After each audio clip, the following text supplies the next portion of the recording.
Olá, gente. Bom dia, boa tarde, boa noite, seja qualquer hora que você esteja assistindo. Muito obrigado pela presença.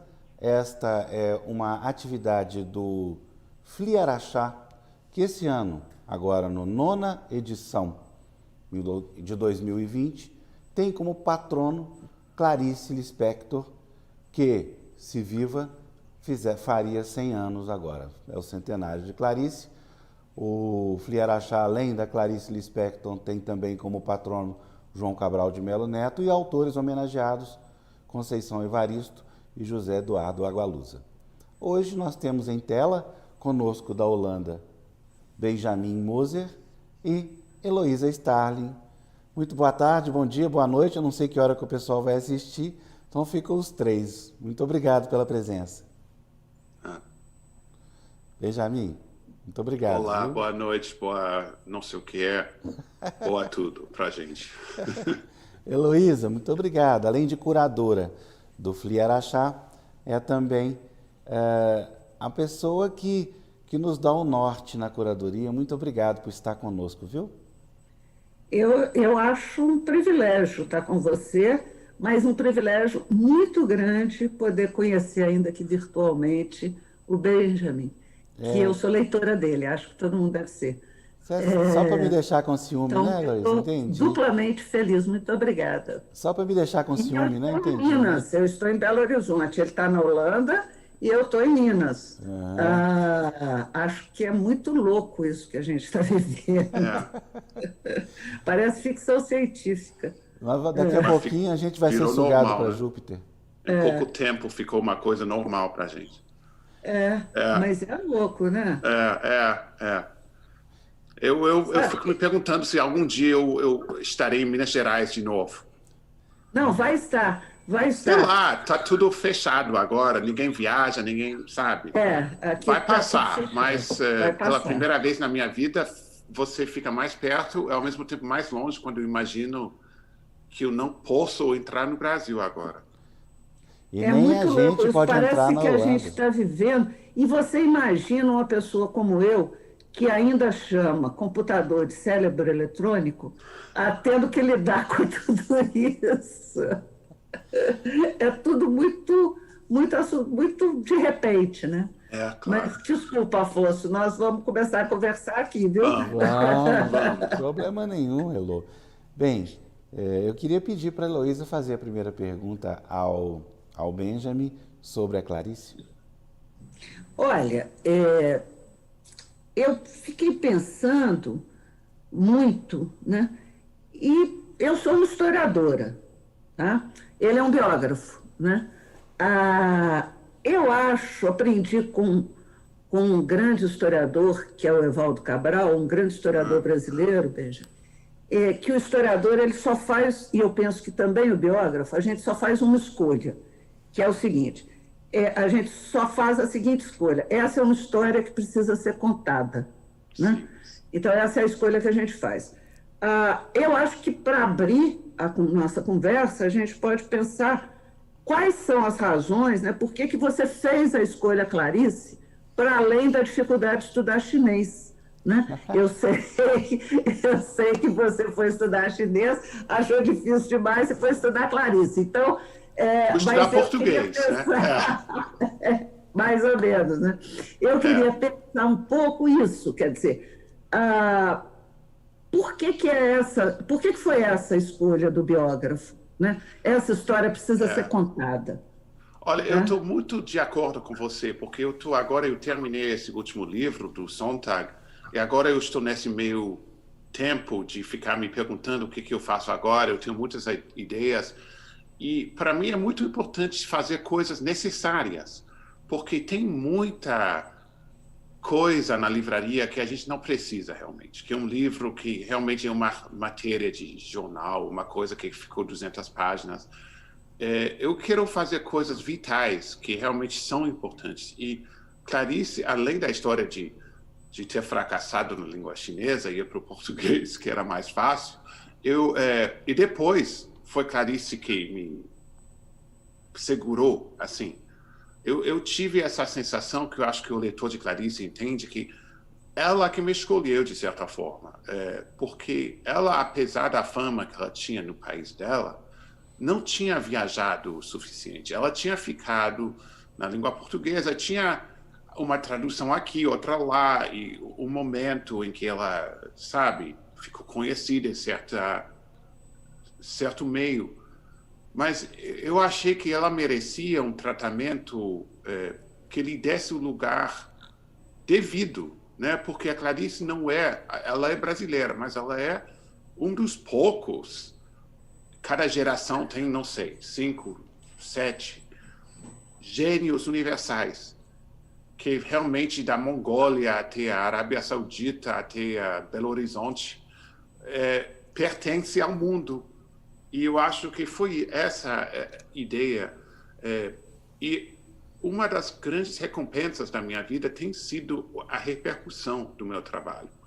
Porque eu sonhei, eu era muito novo, eu tinha 20 e poucos anos quando eu comecei com isso, não sabia nada. Mas realmente eu não sabia nada. Agora eu tenho 43, eu estou me achando mais sábio. Assim. Aos 63 eu vou me achar idiota também. Mas eu realmente era idiota. Eu não sabia de nada. E eu vim ao Brasil, eu fui comprar livros, assim, mexer nos sebos, falar com o professor. Porque um livro é uma vida, é uma geografia. Tem montanhas e rios e desertos e perigos e tudo. E você está entrando nessa cartografia para saber onde que as coisas estão, onde está o hotel, onde está a rua tal. E eu fui entrando nisso e a biografia foi a forma que eu achei. Não foi a ideia que eu tive no início. Se você vê a quantidade de livros no Brasil, sobre o Brasil, sobre a Clarice, você vê que é uma ideia que muita gente já teve e tem ainda. Eu vou fazer meu doutorado, vou fazer Clarice, sabe? Eu tenho aqui atrás, eu tenho centenas de livros sobre ela. A certa altura eu deixei de comprar, porque já fiz o meu livro, já chega. Entendi. Mas pensa bem, eu achei legal isso que você falou, porque são duas coisas, né? Você está dizendo aí que você escreveu sobre uma vida preocupado em interrogar, um pouco preocupado em interrogar, entender o que os episódios dessa vida, né, desse destino da Clarice, dessa vida, têm a dizer sobre o mundo que nós vivemos. Eu acho que o gancho que você faz é isso, quer dizer, como é que luz, como é que esses episódios, como é que esse personagem, o que ele tem a dizer sobre as coisas públicas, sobre o mundo que nós vivemos. Nesse mundo que a gente vive agora, né, qual que é a luz que a Clarice oferece nesse tempo sombrio, né, na sua opinião? Olha, está sombrio, né? Mas para muitos escritores, eu não sei você, mas o grande segredo de muitos escritores é que a gente está gostando da quarentena, sabe? A gente é uma coisa sossegada, assim, a gente pode ficar em casa com os nossos livros, fazendo o nosso trabalho, a gente não tem muita obrigação de distração.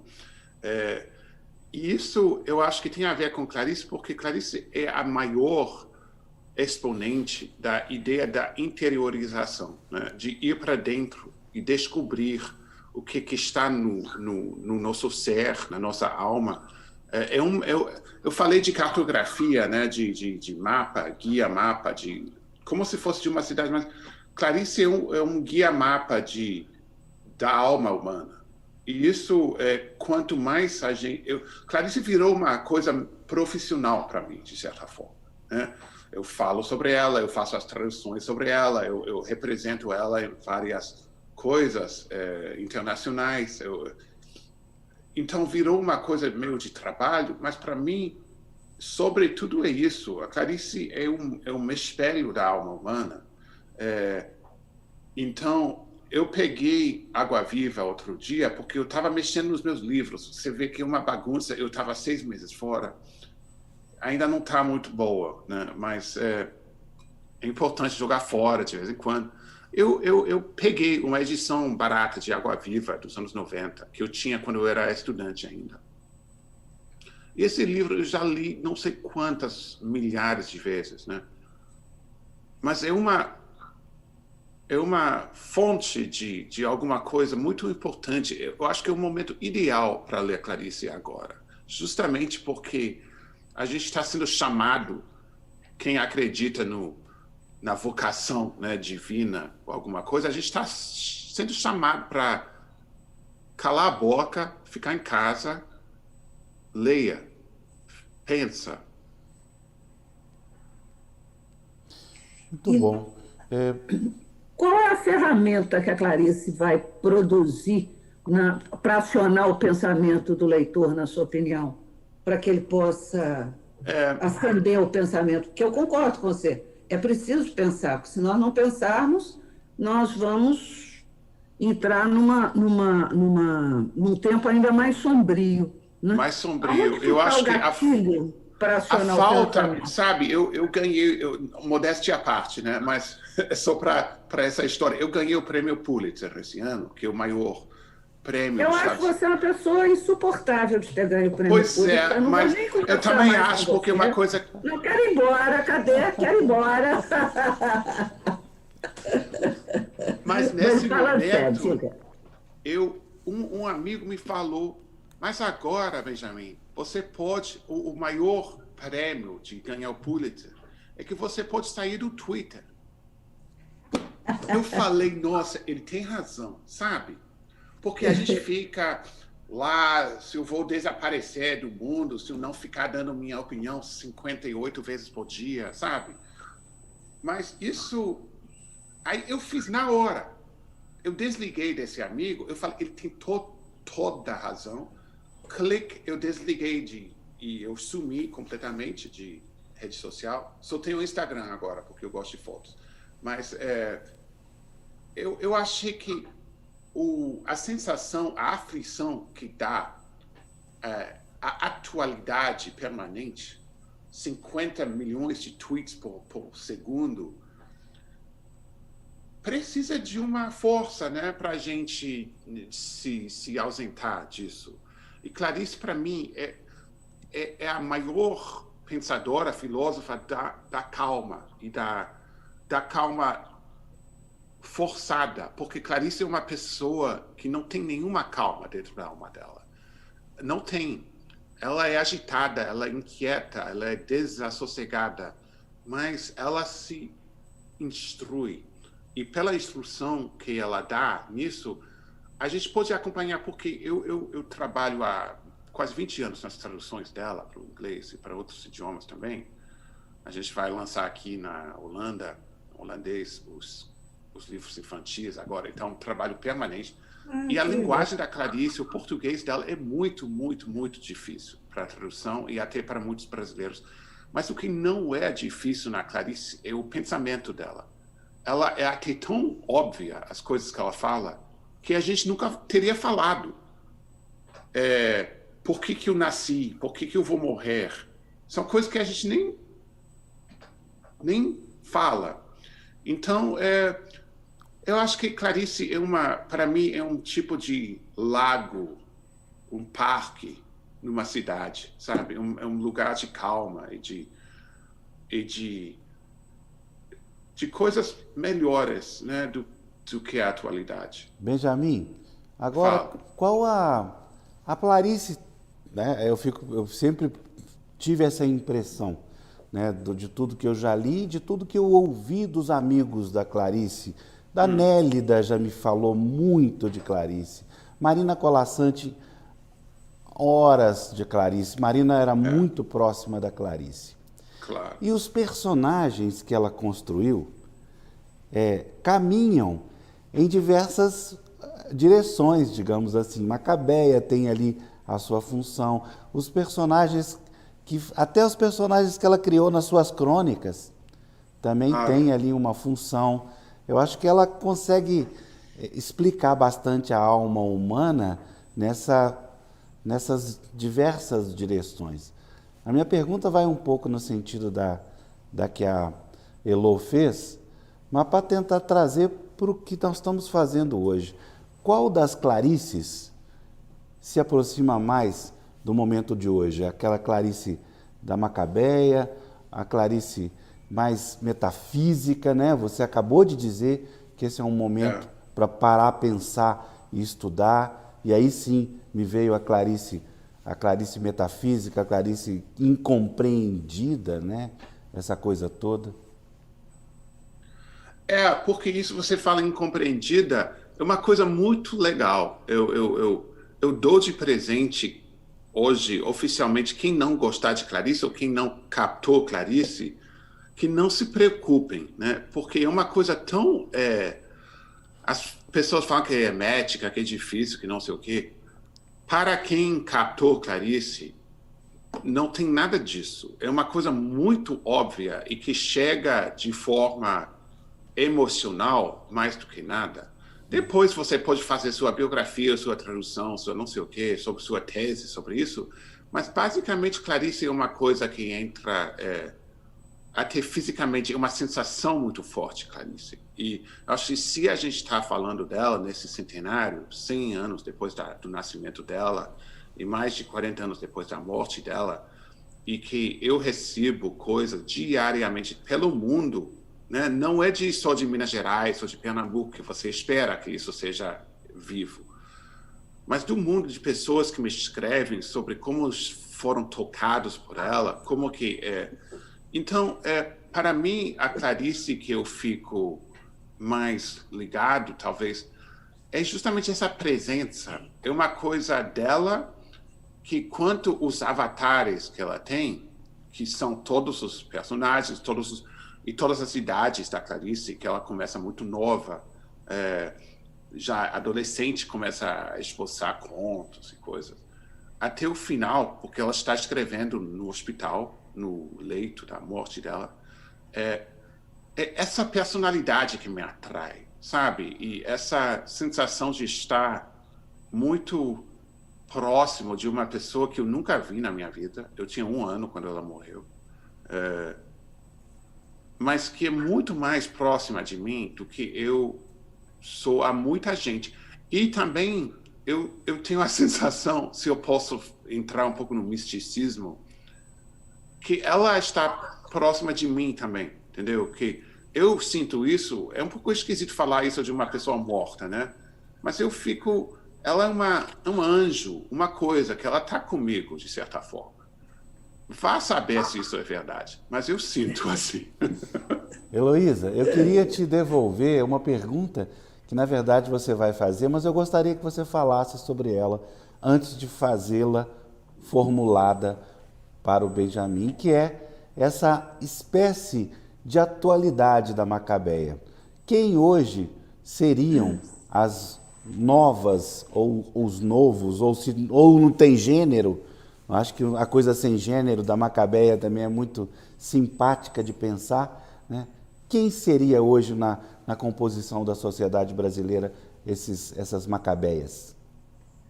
Isso é eu vou te explicar, Benjamin. Isso é uma discussão que a gente ficou fazendo, ele e o Sérgio Abranches, que é o curador, para pensar o seguinte: quais são as chaves de atualidade da Clarice e do João Cabral, né? Uhum. E nós um dos caminhos que a gente seguiu foi o de pensar que você tinha os homens severinos no João Cabral e você tinha as mulheres macabeias, né?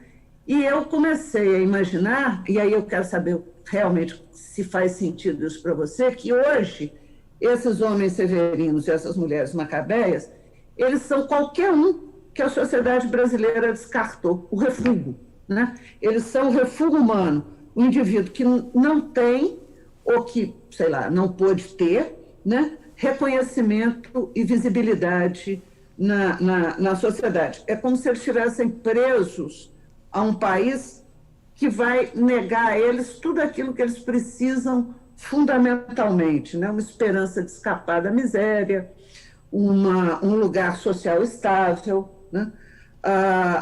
Um pedaço de sonho, né? Sonho. O sonho. A chance de exprimir os desejos, mesmo que sejam parcos, como no caso dos homens severinos de João, né?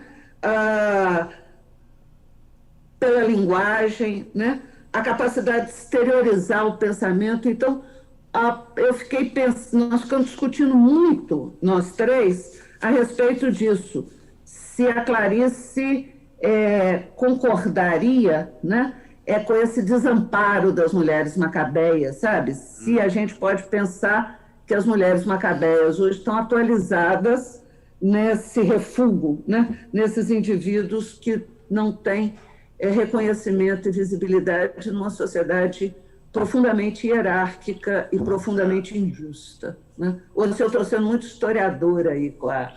Eu também, sabe, eu sou de formação, eu sou historiador, e eu também, aqui atrás, eu tenho muitos livros brasileiros que eu ando comprando há muitos anos, porque eu comecei com Clarice antes da internet.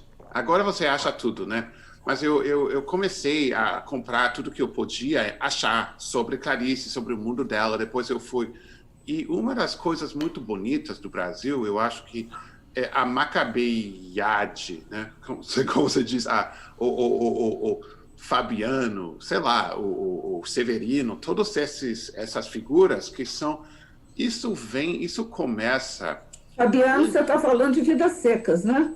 Sim, mas bem antes, isso é de 38, né?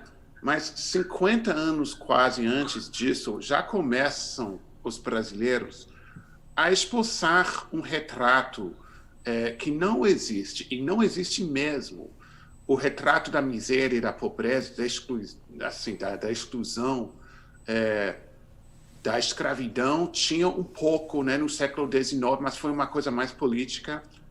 Depois começam os relatos dos anos 1890 sobre a fome no Nordeste, e sobretudo no Ceará, que tem um livro que se chama A Fome, de Rodolfo Teófilo. Depois tem outros livros que chegam até Canudos, que não é só o Euclides da Cunha que escreve sobre Canudos, são muita gente que vai para lá, porque é o grande acontecimento que está acontecendo no Brasil daquela época. Depois vêm os famosos romances, sabe, Raquel de Queiroz, o 15, essas coisas, e vão construindo um retrato de um país que realmente não existia na política, não existia na sociologia, existia na literatura. A literatura inventou isso. Eu acho que uma das coisas mais bonitas da história brasileira é que são os Clarice Lispectors e os João Cabral e essa gente que inventaram uma lente, né, um olhar para a sociedade que todo mundo reconheceu, né? Não era uma coisa estranha, era uma coisa muito incômoda. Eu li há poucos dias uma história de uma fome no Ceará, nos anos 1890 e poucos, e dos cearenses sertanejos que chegaram à Fortaleza e fizeram um muro com polícia para essa gente não entrar na cidade, que era a cidade mais ordenada, moderna, branca, seguramente. E essa gente morria diante das portas da cidade, como se fosse uma coisa medieval. E isso, as pessoas nas cidades, e muito mais nas cidades do Sudeste, né, não sabiam desse Brasil. E esse Brasil foi se impondo na imaginação das pessoas, e eu acho que é uma construção que é mais importante do que nunca, porque graças aos escritores temos esse olhar, essa possibilidade de olhar para a realidade do Brasil. E eu que sou estrangeiro e também não sou estrangeiro, não sei, eu fico na dúvida se eu sou realmente de fora, né? Porque sabe, é muito tempo que eu passei no Brasil, mas eu posso dizer no sentido de estrangeiro que eu vejo que a história da Macabeia, que eu traduzi ao inglês, que eu represento de certa forma em muitas ocasiões acadêmicas e literárias, é uma história que todo mundo no mundo entende, né? Então, de um lado, tem a parte brasileira, que é uma coisa, uma construção brasileira muito melhor do que Brasília, que a gente estava falando. É uma coisa mais humana, mais decente, mais sensível. De outro lado, as macabeias são muitas. E é uma coisa, e eu acho que cada vez mais, a população é maior, a miséria no mundo é maior, crescendo diariamente. E a gente está falando de o que podemos fazer agora, no nosso isolamento, nessa coisa zoomiana que a gente está vivendo. Eu acho que é justamente ler Clarice, ler Vidas Secas, voltar ao Diadorim e quem mais você falou? Fabiano, Graciliano. Não, mas quem mais? O Severino. João Cabral. Os Homens Severinos de João Cabral. Essa é uma herança muito importante para nós humanizar e nós sensibilizar a possibilidade de o artista fazer alguma coisa. Porque o artista sempre... A gente... Sabe, eu fico aqui, eu escrevo meu livro, alguém me entrevista, tá tudo bom, né?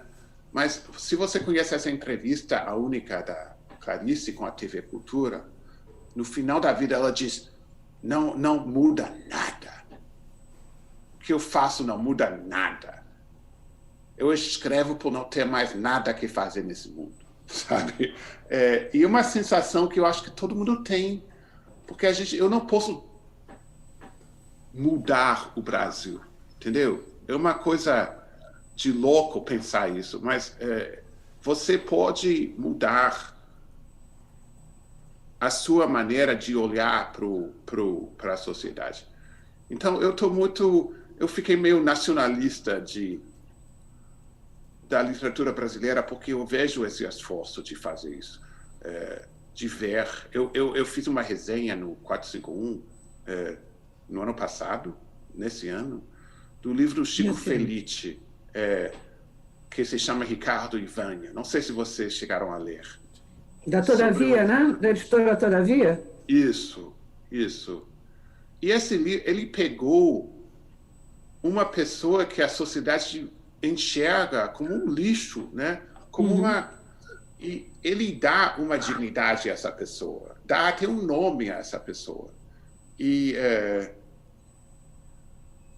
eu acho que é uma coisa que podemos fazer e fazer de maneira muito mais ampla.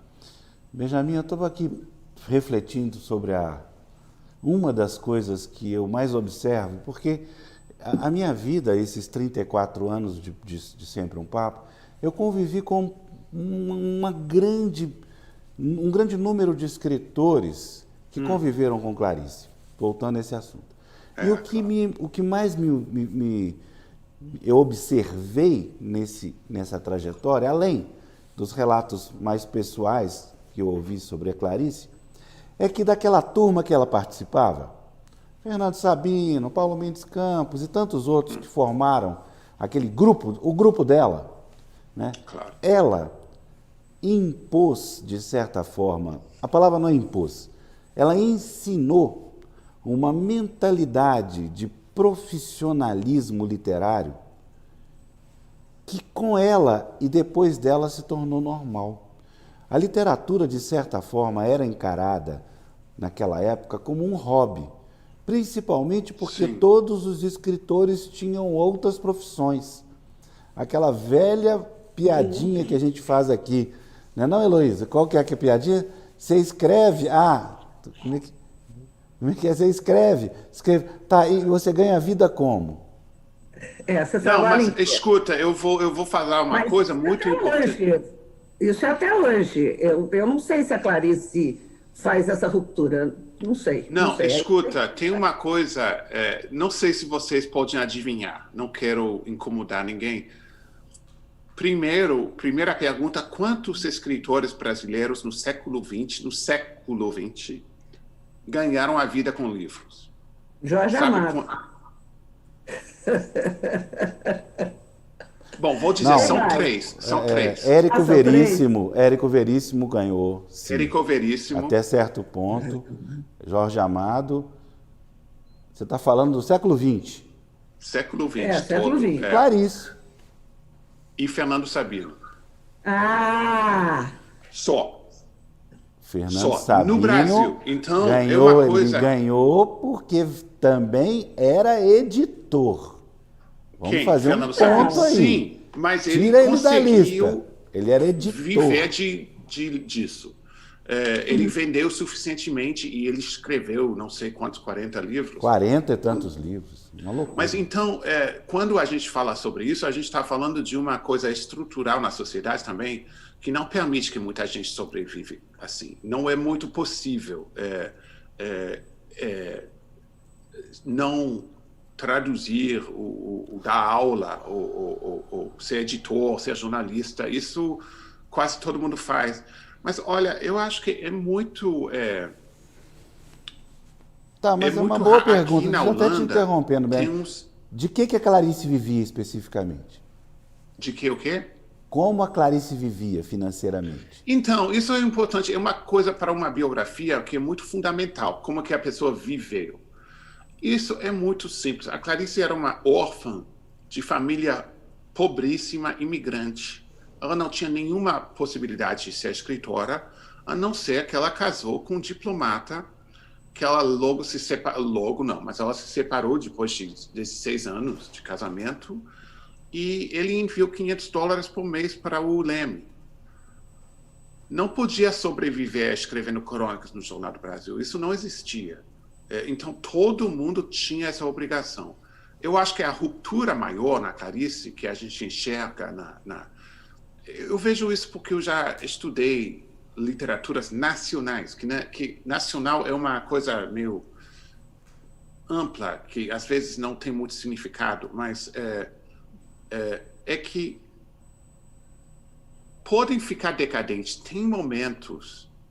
Eu acho na literatura americana agora não tem muita coisa. Pode ser que eu não li tudo, mas eu leio muito. Eu não vejo muita coisa, não. E, infelizmente... Infelizmente que a gente está falando português, porque é uma coisa que eu não falaria em inglês. mas é a verdade que tem coisinha... Tem momentos em que não tem ninguém, porque uma escritora do tamanho da Clarice é uma coisa que acontece uma vez por século. Acho que no Brasil só aconteceu uma outra vez, que é Machado de Assis. Desse nível... E tem tido muitos bons escritores no Brasil, mas gênio é muito raro. Então, não é em cada apartamento que tem um. Posso? Eu queria voltar a aquela conversa que nós estávamos tendo, que você estava chamando a atenção da literatura brasileira. Tem uma coisa que eu fiquei pensando, que é o seguinte... Eu não sei o que você acha, mas a Clarice Lispector, ela não tem nada a ver com Guimarães Rosa. Quer dizer, o que eu quero dizer com isso? Para o Guimarães Rosa, Brasil é Brasil. Tá? Você tem um sentimento de brasilidade, né? Brasil é o lugar no mundo, é o lugar de onde ele vê o mundo. Tá? A Clarice Lispector, não. Ela tem uma relação com o Brasil, me parece, muito estranha, porque ela está é como se ela estivesse no que o Silviano Santiago vai chamar do entrelugar. Ela não está nem inteiramente dentro do Brasil, nem completamente fora do Brasil. É a sensação que eu tenho. Tá? E aí, ela produz um olhar de estrangeiro. Né? E o olhar de estrangeiro, ele é o quê? Ele é o olhar do sujeito que não é do lugar. Ele acabou de chegar no lugar, então ele vai dizer aquilo que ninguém percebeu, porque está tão habituado e naturalizado, né, a ver aquilo que não percebe mais. A Clarice toma tudo, como ela lança esse olhar do estrangeiro, ela toma tudo como mitologia, como emblema, né? Essa coisa aquelas paisagens e aqueles personagens que estão banalizados na nossa imaginação, né? Ela recupera de outra maneira. E talvez isso seja esse estrangeirismo que ela manteve com relação ao Brasil, né, seja esse entre-lugar dela, seja o fato de que ela consiga transitar por culturas tão diferentes. Será que eu posso pensar isso? Você estava dizendo... Eu acho que com certeza, porque é muito engraçado. Eu li hoje uma frase de um dos meus ídolos, Vias Naipaul, que eu não sei se é muito lido no Brasil, mas é um dos meus grandes heróis, se eu posso dizer assim.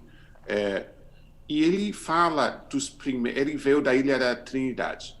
E ele descreveu os primeiros esboços de escritura dele e diz que eram fracassos, porque ele estava querendo descrever uma sociedade que ele nunca tinha saído daquela ilha.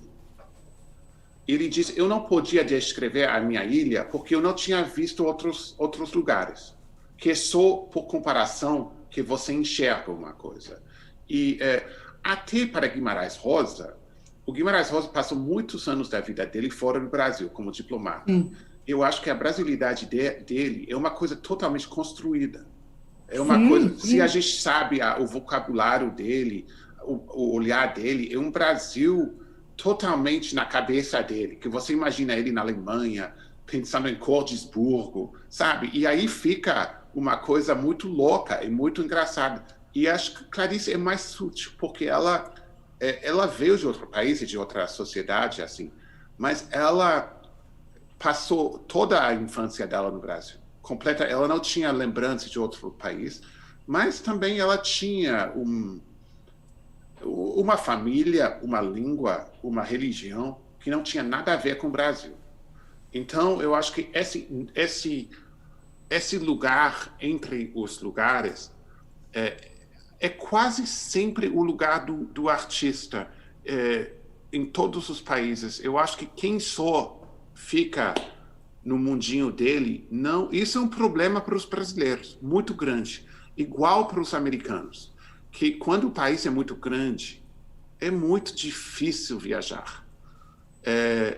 E quem pode viajar no Brasil tradicionalmente, eu me lembro, alguém me falou, mas na ditadura, por exemplo, você tinha que pedir, até se você fosse milionário, você tinha que fazer um pedido ao Ministério da Fazenda, alguma coisa, para comprar dólares.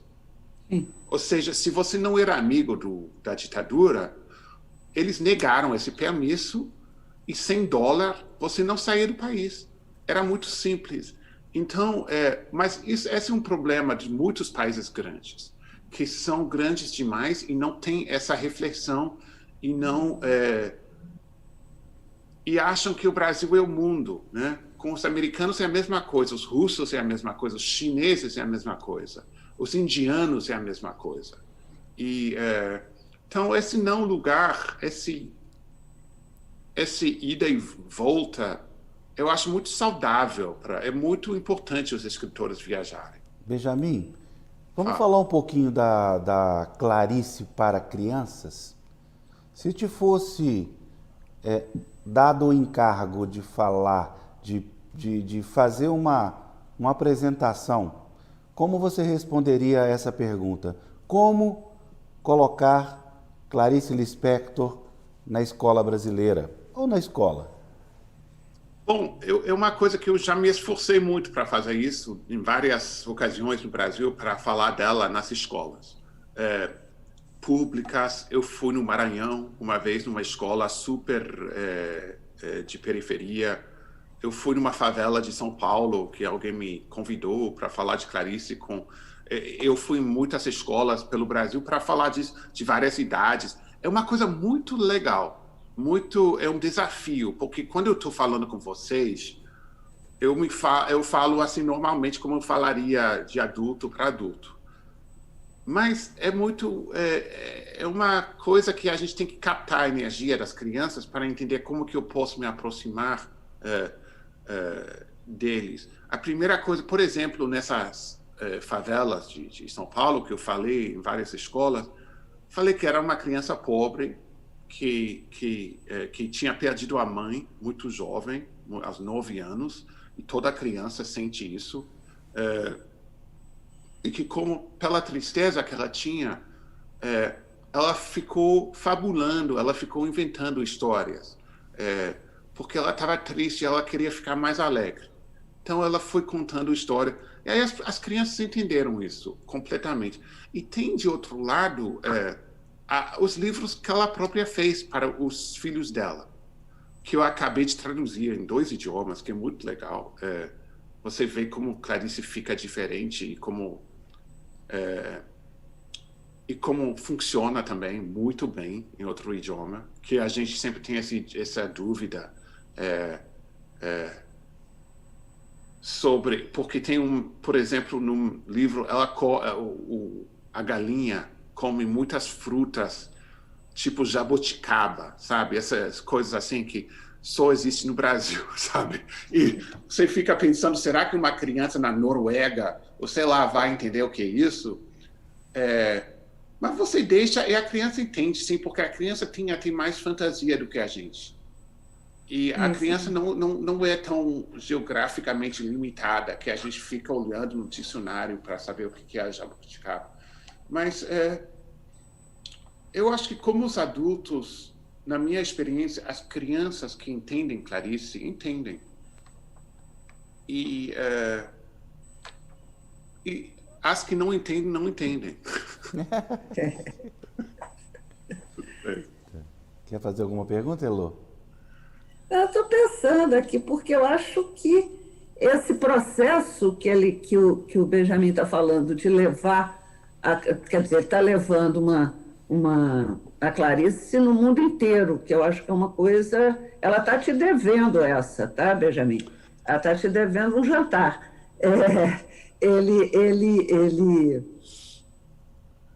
E isso aí funciona, talvez por conta desse trânsito que a Clarice, desse entrelugar da Clarice, de poder falar algo que é local e, ao mesmo tempo, estrangeirar esse local, né? Isso facilita o trânsito? Como é? Eu sou uma pessoa assim também, sabe? Eu sou uma pessoa que vive em outros países. Eu já vivi quase mais tempo fora do que no meu próprio país. Eu falo idiomas, vários idiomas. Eu conheço muita gente no mundo jornalístico, de editoras e essas coisas. E isso ajuda. Mas eu acho que o que mais ajuda é o entendimento do que é uma preciosidade. Eu posso engolir muita coisa. Já sabe, todo mundo tem que engolir muita coisa nessa vida, né? Mas eu sou muito sensível a quem não... Porque você pode não entender Clarice, mas quem não respeitar Clarice, eu brigo, sabe?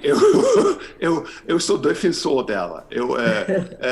Porque eu acho que, pelo fato de ser estrangeira e morta, e não pode se representar fora dos livros, é uma batalha constante, sabe? Eu falo com Paulo, o filho dela, quase todos os dias. A gente está sempre montando uma coisa, a gente está sempre puxando, sabe? Repensando, inventando. E isso no Brasil também, porque o que o Brasil não deve esquecer, gente como nós, né, é que eu publiquei a minha biografia, isso faz 11 anos.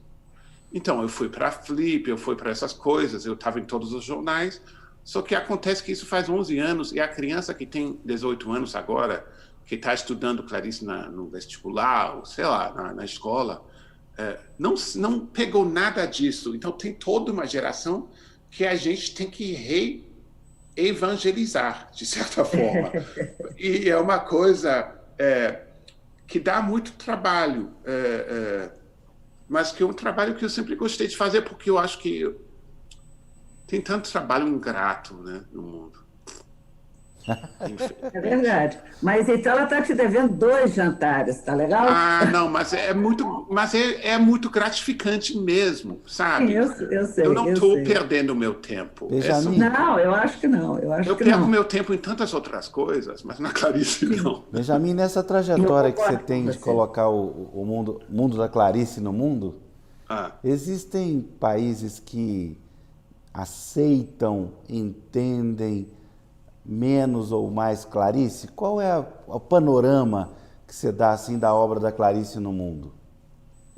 bom, é uma pergunta que eu poderia falar mais de 3 horas sobre isso, mas eu diria que nunca é um país ou outro país. É uma questão sempre de sensibilidade pessoal. Tem gente que não gosta, mas isso existe no Brasil também. Sim, E as pessoas que captam essa energia, que esse raio, não sei, que está no ar, essas pessoas ficam apaixonadas do jeito que eu fiquei. Bom, vocês moram no Brasil, então você sabe que tem muita gente que não só captou, mas fez a cabeça dessas pessoas de uma forma que poucos escritores fazem.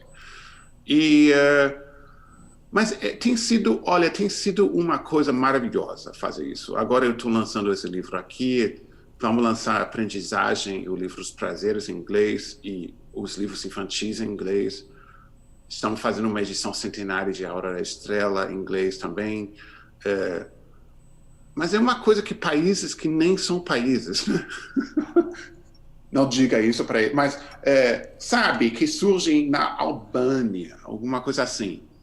Eu acho maravilhoso. Eu acho que essa pobre senhora que nunca ganhou, felizmente que ela teve um marido, o ex-marido, que ajudou ela financeiramente, mas ela morreu sem nunca ganhar um tostão desses livros.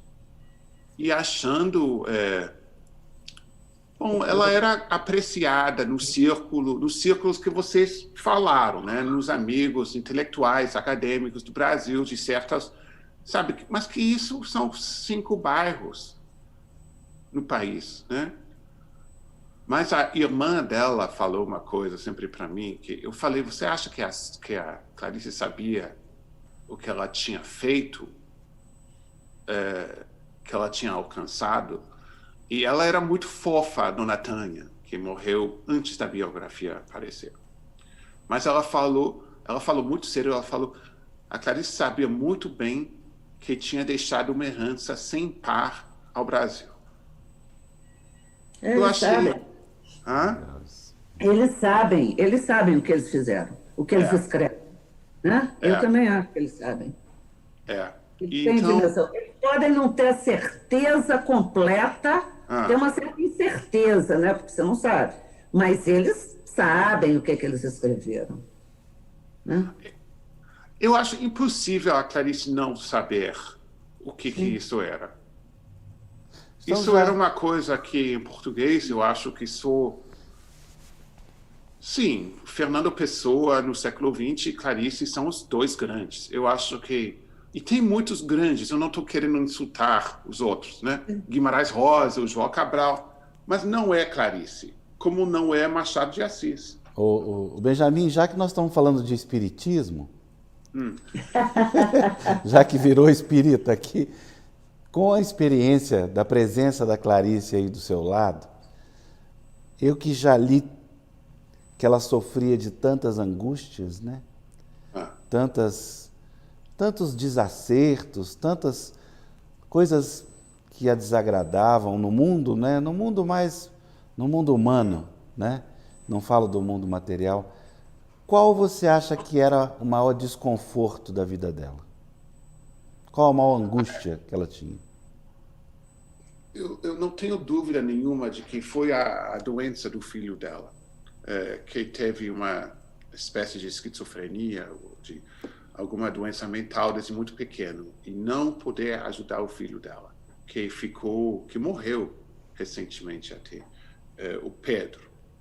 E isso foi eu acho que para qualquer mãe, o pai, ter um filho que você não pode ajudar e ver o sofrimento desse filho é uma coisa terrível. E o outro sofrimento dela foi a perda da mãe dela, que aconteceu quando ela teve 9 anos. E eu tenho uma sobrinha que tem 7, 8 anos, que é uma maravilha de filha. Mas eu imagino que ela é mais ou menos da idade da Clarice. Ela é tão íntima da mãe, obcecada pela mãe, porque ela acaba de passar 5 ou 6 meses na quarentena, só com os pais e o irmão. Imaginar essa perda é uma coisa terrível. Mas, ao mesmo tempo, eu acho que Clarice é um espírito alegre.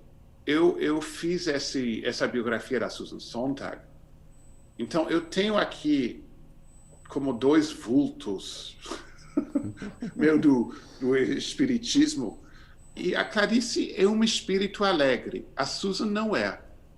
Eu senti isso muito forte, que a Clarice, apesar de tudo isso, é uma pessoa alegre.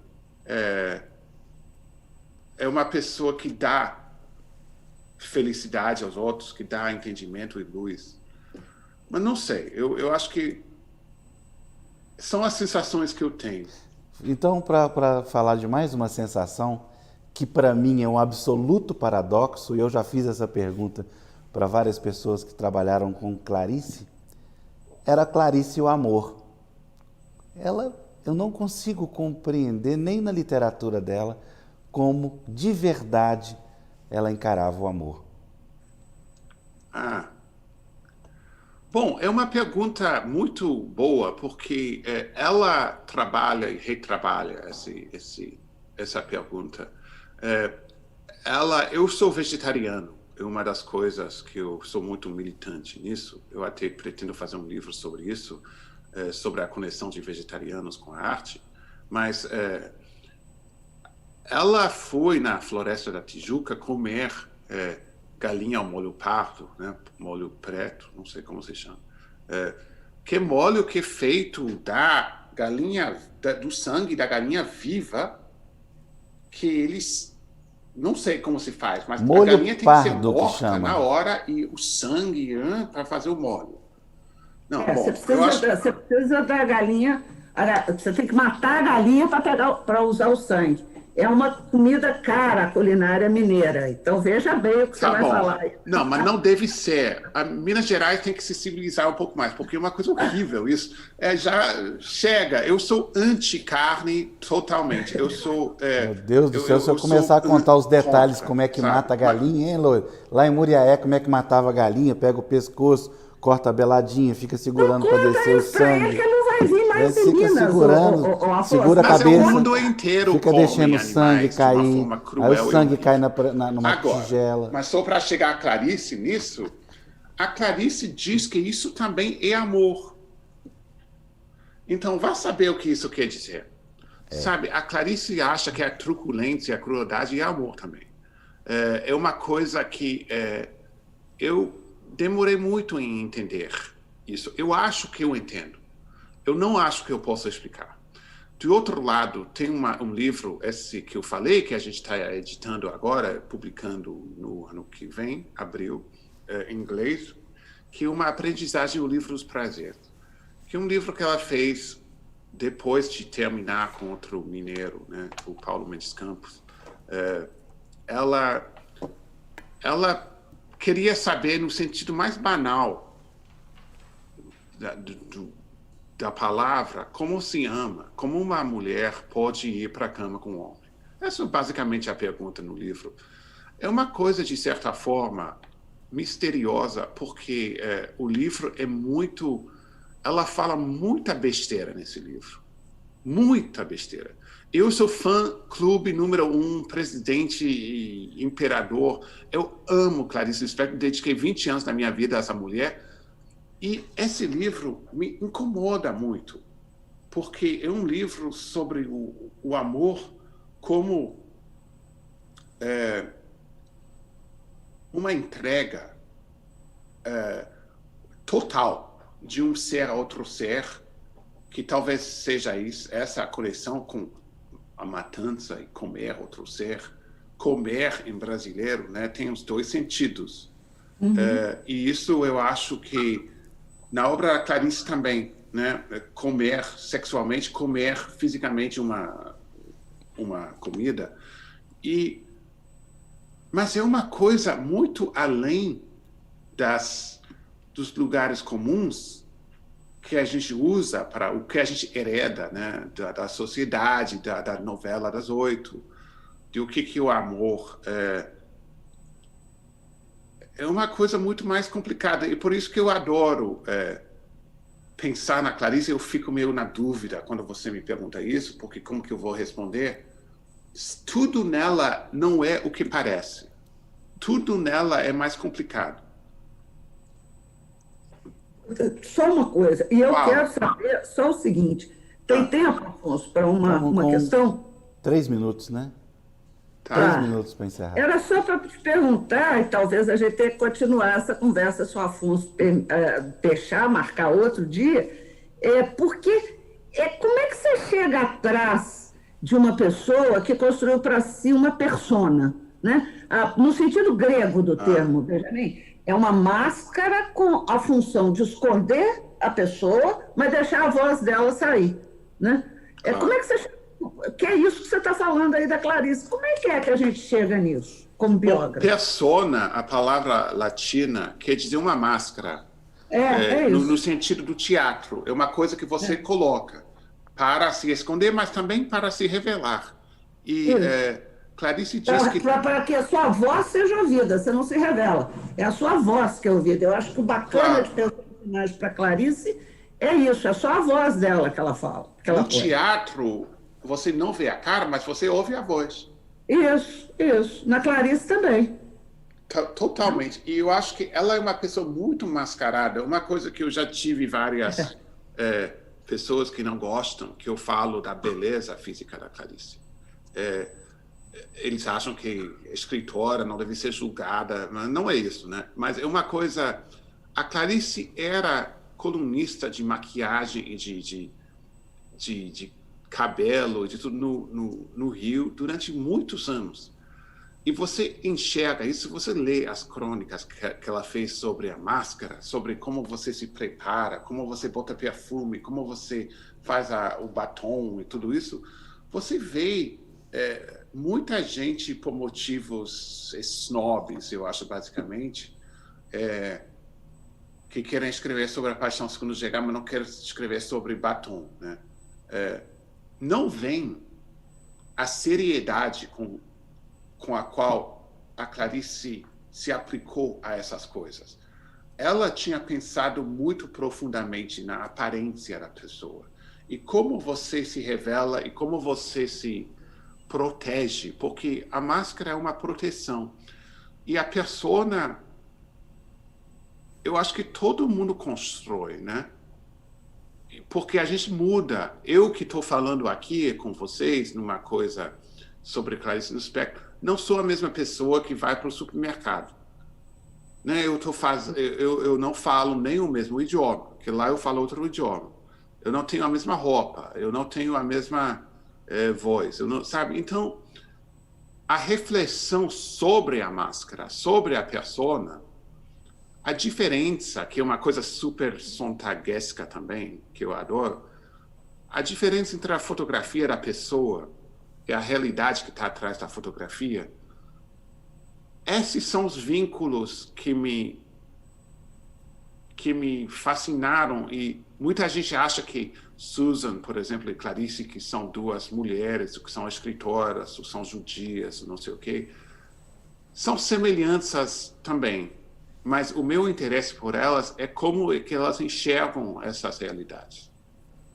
Heloísa, Benjamin, muitíssimo obrigado.